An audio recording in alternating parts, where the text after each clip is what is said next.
Quero saudar você que me acompanha no Santo do Dia. Hoje, dia 4 de outubro, a igreja celebra a memória litúrgica do grande São Francisco de Assis. São Francisco de Assis, ele nasceu em Assis, na Itália, em 1182. Era filho de Pedro Bernardone, que era um rico comerciante, e de Pia, de família nobre da Provença. Na juventude, Francisco era muito rico e esbanjava dinheiro com ostentações. Porém, os negócios de seu pai não lhe despertaram interesse, muito menos os estudos. O que ele queria mesmo era se divertir. Na juventude de Francisco, por volta dos seus 20 anos, uma guerra começou entre as cidades italianas chamadas de Perugia e Assis. Ele queria combater em Spoleto, entre Assis e Roma, mas caiu enfermo. Durante a doença, Francisco ouviu uma voz sobrenatural. Esta lhe dizia para ele servir ao amor e ao servo. Pouco a pouco, com muita oração, Francisco sentiu em seu coração a necessidade de vender seus bens e comprar a pérola preciosa, sobre a qual ele lera no Evangelho.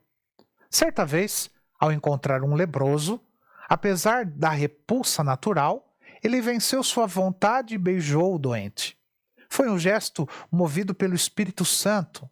A partir desse momento, ele passou a fazer visitas e a servir aos doentes que se encontravam, nos hospitais. Aos pobres, presenteava com suas próprias roupas e também com o dinheiro que tivesse no momento. Num dia simples, mas muito especial, no momento em que Francisco rezava sozinho na igreja de São Damião, em Assis, ele sentiu que o crucifixo falava com ele, repetindo por 3 vezes a frase que ficou famosa: Francisco, reconstrua minha casa, pois olhas que está em ruínas. O santo vendeu tudo o que tinha e levou o dinheiro ao padre da igreja de São Damião e pediu a permissão para viver com ele. Francisco tinha 25 anos.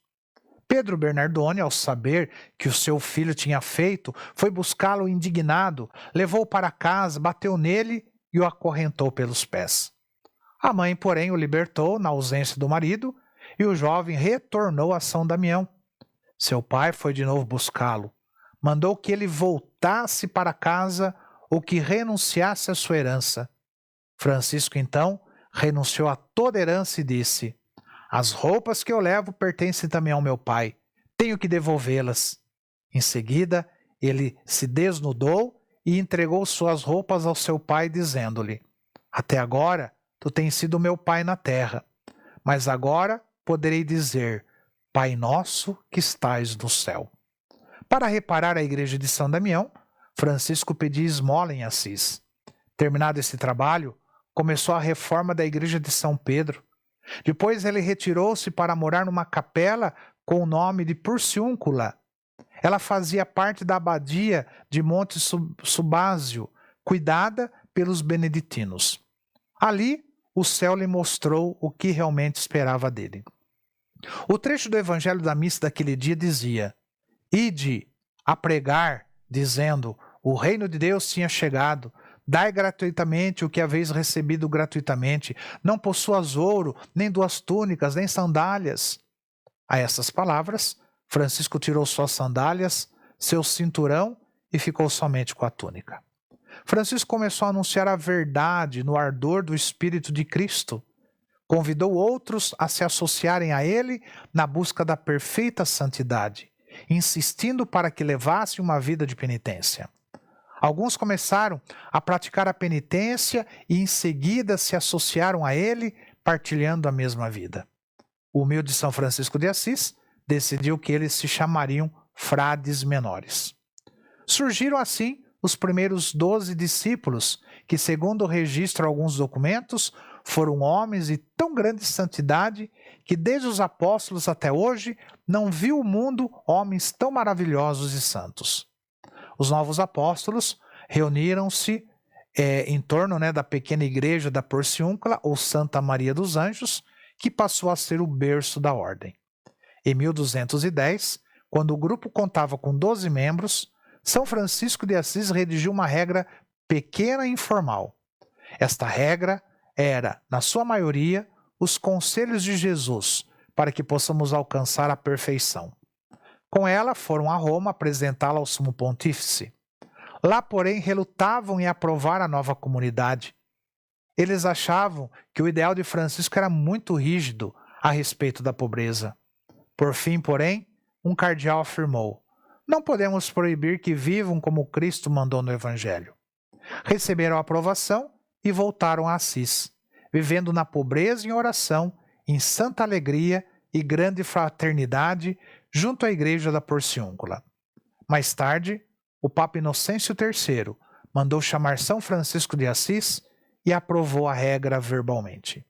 São Francisco de Assis manifestava seu amor a Deus por uma alegria imensa que se expressava muitas vezes em cânticos ardorosos. A quem ele perguntava qual a razão de tal alegria, ele respondia que ela deriva da pureza do coração e da constância na oração. A santidade de São Francisco de Assis lhe angariou muitos discípulos e atraiu também uma jovem, que era filha de um conde, Santa Clara, de 17 anos. Desde o momento em que ouviu a pregar, compreendeu que a vida que ela indicava era a que Deus, aquela vida que São Francisco indicava, era a que Deus queria para ela. E Francisco tornou-se seu guia e pai espiritual. Nascia assim a ordem segunda dos franciscanos, as das Clarissas. Certa vez, São Francisco sentiu-se fortemente tentado pela impureza. Deitou-se em roupas, tirou toda a sua roupa, e deitou sobre a neve. Outra vez, num momento de tentação ainda mais violenta, ele rolou sobre os espinhos para não pecar e vencer suas inclinações carnais. Considerando-se indigno do sacerdócio, São Francisco de Assis apenas chegou a receber o diaconato. A proximidade de Francisco com a natureza sempre foi a faceta mais conhecida desse santo. Seu amor universalista abrangia toda a criação e simbolizava um retorno a um estado de inocência como Adão e Eva no Jardim do Éden.